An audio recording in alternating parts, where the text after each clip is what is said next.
My name's Dave DeBow, founder of MoneyPartnerFormula.com, and this show is built for everyday real estate investors who are actively doing deals and looking to scale using other people's money. So if you're an active real estate investor and you want to get featured on this show to talk about your own real estate and capital raising experiences, then just go to daveinterviewsyou.com. Now let's get rolling with this episode, and remember to subscribe for daily interview content. Are you kind of wondering, with today's market situation and everything that's going on with interest rates and property prices, what's happening to flippers?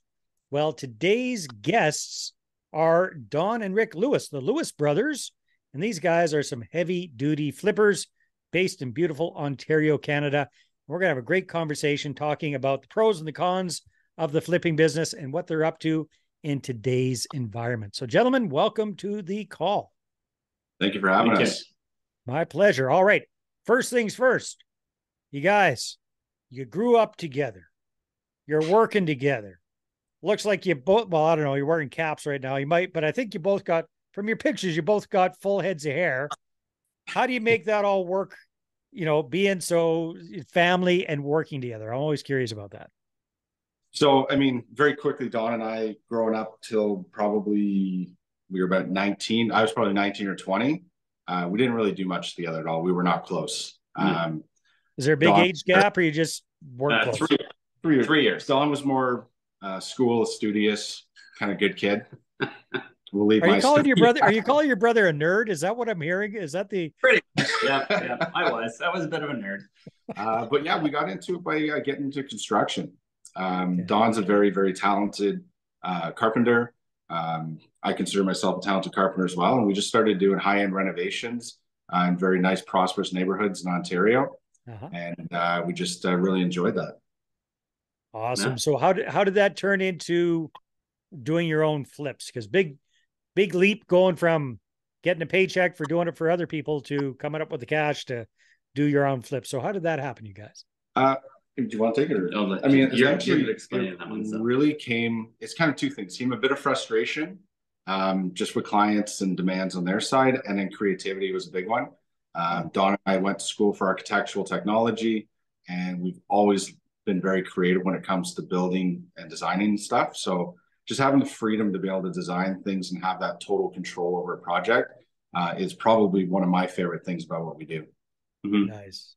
Yeah. So Don, I'm always curious about this because I love the marketing side of things. What are you guys doing to find deals? Do you work with a lot of wholesalers? Do you create a lot of your own deal flow? What are you doing to find properties that fit your criteria? So our primary way of finding these properties is we do a lot of paper advertising. So like we send out flyers, and we do the Facebook and Google, Instagram, and some Kijiji, just all the digital platforms as well. But on average, we send out about 45,000 flyers a month. Wow. Different regions. Mm-hmm. And then we have a miscellaneous, probably, I think it's about $5,000 or $6,000 in digital marketing we put out every month as well. So that's a major operation, you guys. So, best guess, what's the kind of volume of properties you're flipping on an annual basis? In the past, it's been on average. We look for very specific deals. We do turn down quite a bit of deals. Mm-hmm. We're not huge into wholesaling, but on average, we typically do between 12 and 18 flips a year. Depending on the year, 2022 was a good amount just because the market was good. This year has been a little bit lower just because things have been all over the place, and we have to make sure that we're careful on what we buy. Yeah. So we have to buy for a really good price just to make sure we're padded at the end of the day for it. Yeah, no, that makes a lot of sense, especially in today's environment. So what has changed for you guys given the current situation with the market? Right now, we're at the beginning of October 2023 recording this. Things are a little bit tipsy-turvy. What are you guys seeing with the market, and how have you adjusted accordingly? I think what we've seen in the market is there's a lot of confusion as to what a property is going to be worth in 3 to 6 months. So we run off of FMV, so fair market value to purchase, to ARV, so after a renovation. And we got to find that sweet spot in between doing a full pull reno to what people might call a hotel. And everything gets analyzed to the best use. and the best amount of money put into it. But it was in a bit more of a declining market. It's very hard to predict where you're going to go. So we have to really hedge that risk and make sure that our purchase price, some people do like that 70 cents on the dollar. Today, it's really more like the 55 to 65 you have to buy. Really? Wow. In order to that risk down the road. Just we don't know what the end product, right? If we close on a house, or if we get a house under contract, by the time we're done the renovations, it could be, 5 months from now. And a lot can change, especially this day and age with what's going on with interest rates, with buyers. We've had houses up and there's supposedly all these buyers that are buying, but we've had one house up that hasn't sold yet. Yeah. We've had lots of people through it. It's the right price. It's just people are not sure what's going to happen in the future. So they're holding off too. Mm-hmm. Plus, they're not getting, a lot of people aren't qualified anymore for financing because the banks have tightened up on that. So definitely got to hedge your bets there. So given the fact that you've had to kind of go from 70 cents on the dollar down to 55 cents on the dollar, how are those conversations going with sellers? And so all the years we've been doing this now, it started out a bit more about just finding the right price for a house. Right now, it's really identifying how to help somebody out and the problems that they're running into. Yeah. So a lot of what we do, the price is the last thing we talk about. A lot of people are in situations where they need to get out just because they can't afford it. They have some equity built up. They got to go into a rental. So we offer first month, last month rent. We help them with finding places. We've got moving services. We pretty much anything possible we can to help somebody out from start to finish. When we buy a property is really our goal. And we've got some really good reviews and a lot of people that I still talk to this day from purchases from 5 years ago. Just how you doing? How's everything going? And it's really important for our company that we have those values. The relationship is very important. So you're not scalping little old ladies for their house and and typically what we are looking for is we're looking for houses that are very, very, very rundown. Yeah. We're not looking for we have a scale of a scale of 1 to 10. We're typically buying stuff that's, well below 5. So we need to put a lot of money into it. And these sellers typically understand that, I understand where you're coming from with the price because the house is really run down. Yeah. So, hey, if you guys don't mind, just so we can paint a picture, if you could pull one of your recent deals to mind and just maybe walk us through that, what the, current market value was for the property, what you guys are able to get it for, what the seller situation was, that kind of stuff. Just kind of walk us through a typical deal just so we get a feel for what flipping looks like for the Lewis brothers. Which one do you want to do? We'll talk about the recent one we just bought. Or maybe one that's completed, so it's got soup to nuts, A to Z. So we bought one down in Toronto. I think it's the best one. We're currently in the middle of doing the project right now. Okay. Yeah. It was a referral that was brought in. The market value, if it were to be cleaned up, would probably be right around 875. Yeah. We bought it for 800 flat. We gave them the opportunity, so it was cash in hand, close when you want. We gave them money for first and last. We helped them get into where they had to go, and they could leave anything they wanted, which they did. So am I hearing this is kind of a hoarder house? So this was like a mild hoarding situation. A clean hoarder. No, a clean-ish hoarder. Like clutter box. Projects ago, we had 16 40-yard bins we had to empty on one of our projects. Wow. That was like 29. I'm sorry. Yeah. That's like extreme hoarder. This was sort of like your everyday, just lost control of. They haven't done anything. They didn't do anything to the house in the last, since 1988. Yeah. So we're putting about 150 grand into it. Maybe just under. Dawn and I do majority of the work ourselves then we have our trades come in and do plumbing, electrical, so on and so forth. But any sort of framing and stuff like that we're doing today. Mm-hmm. And the house is out by about 6 inches from front to back. So there's a lot of leveling, a lot of playing around. So 150 in. We're planning to sell for about 1.15, possibly 1.2. This is the whole thing, is we have to have that barrier. It could hit 1.2, it could hit 1.1, but there's a nice margin in there for us with a good buffer to make some profit. That property it's not quite fitting all of our buying criteria, but it was something we really haven't done one in Toronto before. And it was kind of our entry into Toronto because it was a good neighborhood, good area, sort of the entry-level project for us, because Toronto is a very expensive market. We're typically most houses we buy are typically in the $400,000 to range. Buying at 800 and putting, you're into it for almost $1 million. Yeah. It's a little bit more, but it's one of those things. It was also good to just get in and try it. We should still make money at the end of the day. So. Yeah. Plus, I mean, a big advantage you guys have is you're in the trades yourself. You know this stuff inside out. Nobody's going to pull one over on you. You've got it dialed in always to Sunday. So the sellers, it was worth, you said, fair market value was about 870. So you didn't get a hell of a discount on it. You gave them 800. They've been in there since the 80s. So kind of a free and clear situation. So did they have a mortgage on it or what? Against it. Like they had some loans against the house that they had to pay. Yeah. But what we saw was a large enough potential for ARB in the situation. Yeah. That we could see that we could force that appreciation. Had they gone and put 25,000, the house would have been worth about 950. So they could have had that advantage growth, but they just didn't have the means to do it. So we really value based on that. And that's where that fair market, we sit down with you, show you what it's worth, why we're paying so-and-so. We also have to consider the private money that we use to buy the places. That was my next question is where are you coming up with the 800,000s? So that's actually a relationship that we've built over 15 years with a lot of partners and our main financing person where we are 100% funded. Like loan to value is 100%. We can get sort of what we want within like 48 hours to buy any.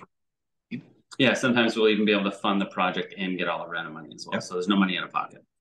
But that's what relationships and being in the business for 6 years. 6 now. And flipping the business for 6 years.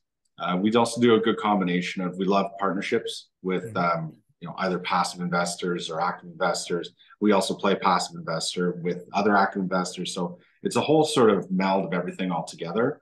And every project for us is really specific to what's going to work best for us. And if we have partners join us, and that's how we work those projects through. Yeah, very, very good. So you got some cool stuff in your background there. You guys explain that to me if you don't mind. The curiosity's killing me. Sure. Well, we have 2 companies current. We have our Tritium Contracting, which is our construction company, and then our Lewis Brothers, which is our acquisition company. We are merging the 2 together this year at some point. But otherwise, the rest of these tags are pretty much our company and employee goals, what are, just the high level goals, what they want for the year, so that we can help our employees and our company grow. These are just a daily reminder for everybody. And how did you get the grass to grow on the side of Lots of water and air. You didn't tell me we were lying down. Perfect. yeah, it's amazing. That's very, very cool, you guys.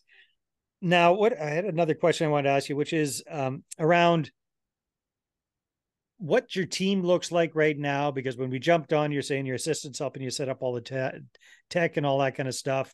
You guys sound like you're still very hands-on, swinging hammers on properties that you're working on. What does your team look like, and how do you guys kind of divide up responsibilities? Like which lane are each one of you in? So I spend a lot of time on acquisitions, and then I come in and help on tools. Don's really more in operations of the business. And then he has a project manager that he works with, and I have some salespeople that I work with.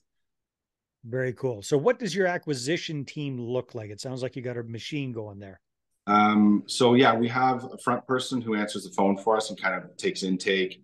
We work with a good CRM called Podio. So she fills out all the stuff that we've customized for certain things, whether I'm going to take a look at step 2, or she's going to kind of go say, this isn't a lead worthwhile. Step 2, I kind of run through and I analyze the deal. As my wife says, I spend more time on my phone looking through House Sigma and MLS than I do anything. And it's like 24/7, I'm just analyzing areas, trying to know what prices are. And that's a big key to this, is like, it's got to be a lifestyle to be able to do sales and pick up properties, because you got to make decisions on the fly, like really, really fast. So knowing your areas and specific things that you're going to target are very, very important. But then after that, we make our offers. Like, we always like to do offers in person versus over the phone. It's a lot more personal. You can have a contract and you can really feel people out. And then we get it signed, and conditions are up to them on when they want to close and what they want to do. But it's pretty straightforward acquisitions. Just there's probably about 4 or 5 phone calls and about 10 deals to analyze a day. So we've got. I was going to ask you about volume, because you're sending out 45,000 flyers a month. Whatever that comes out to, that's 3 or 4 thousand no, 45,000 a month. Yeah. So that's huge. Plus the social media stuff, plus all that kind of stuff. So that's generating about how many incoming leads a day, did you say? So on average, about 3 to 4 a day. The funny thing is most of them are digital, but digital really is a funnel. So you're capturing everything you can that says anything about a house or this or that. Then it has to go through a form, online questions. Then it comes to something we're going to talk to them about. Whereas a flyer is really like, if you're going to call, we've had people with flyers held them on for like 6 months to 8 months. And they're like, I've had this on my fridge for 8 months. Today's the day I wanted to call you. So it's a lot. You're attracted to a lot more for online, but you get a little more direct personality with the flyers. But our cost per flyer per person is a lot more expensive. But the quality of the lead tends to be higher. Yeah. So it's not like very smart, because some people just scrap it all together.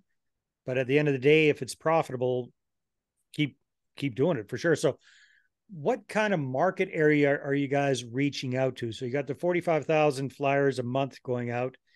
Are you whacking the same areas every single month? Kind of the old farming idea, or are you kind of rotating around different market areas? So our digital kind of hits specific areas. You can do a lot more massive stuff and hit a lot more people through digital. So we kind of hit a lot of areas over and over. But flyers, we have a strategic thing laid out for the entire year, where they go, when they go. And that's all based on the last 6 years of data of which areas have worked and when they've worked. And we just keep kind of hitting them around then. But if you hit a person with a flyer every week in the same area, you're literally just throwing money away, because they're just throwing it out until they're ready. So it's kind of like you got to catch them at the right time, which you can't predict that. Yeah. But the digital helps a lot with that, because then we can start to see where things are coming through, and the flyers then start to target there a lot heavier. And we do get the leads. I mean, I don't think we are the most efficient with a lot of the leads, because we're not wholesalers. We don't want to be wholesaling properties all day long like some of the other people will. So yes, we send out a lot to get fewer deals, but we're looking for something very specific. We're not just going to capture everything and throw it up on a wholesale list and throw it out to people. If we have something, we want to bring value to those people. If we're going to wholesale something, it's really going to be a deal for them to be buying. Yeah, fair enough. Now you might consider just selling the leads that you don't want without even bothering to analyze them all that much. So just, you guys are spending a ton of money on marketing. So I'm sure there are wholesalers out there that would be happy to pay for leads, even if they're not tied up, kind of thing. So that might just be something food for thought. Sell them. What's that? I'd be happy to sell them to them. So yeah, exactly. No, I'm sure. Buttoned down in the last 2 years, because digital is like new to us. So we're just starting to get some momentum with it, and it's really starting to come together. So that's definitely something I would consider for sure, and would love to sort of further discuss with people. Yeah, no, that's awesome. Well, hey, you guys, fantastic what you're up to. Thanks for sharing some of your insights, especially on what you're doing differently now that the market has shifted a little bit, how you're still being profitable doing flips in a shaky market. That's awesome. So if people want to connect with you and find out more about the Lewis Brothers, what should they do? I would say email us, usually the best way. So it's info@lewis, LEWISBP.com. Fantastic. Hey, you guys, keep up the good work. This has been a lot of fun. Thank you. All right, everyone, take care. We'll talk to you on the next episode. Hey there, I really hope you enjoyed that episode. And as always, if you want to listen to more daily interview content, make sure you subscribe. And if you're an active real estate investor and you're doing deals and you'd like to get featured on this show, then just head over to daveinterviewyou.com. Now at moneypartnerformula.com, we help real estate investors to create a process for predictably getting capital so they can do more deals without relying on hard money lenders or the banks. We do this by building them a private capital marketing system. Now, if you want help turning yourself into a big money capital attraction machine, then book a call with our team to see how we can help. Just visit moneypartnerformula.com to find out more. All right, take care, and we'll see you on the next interview.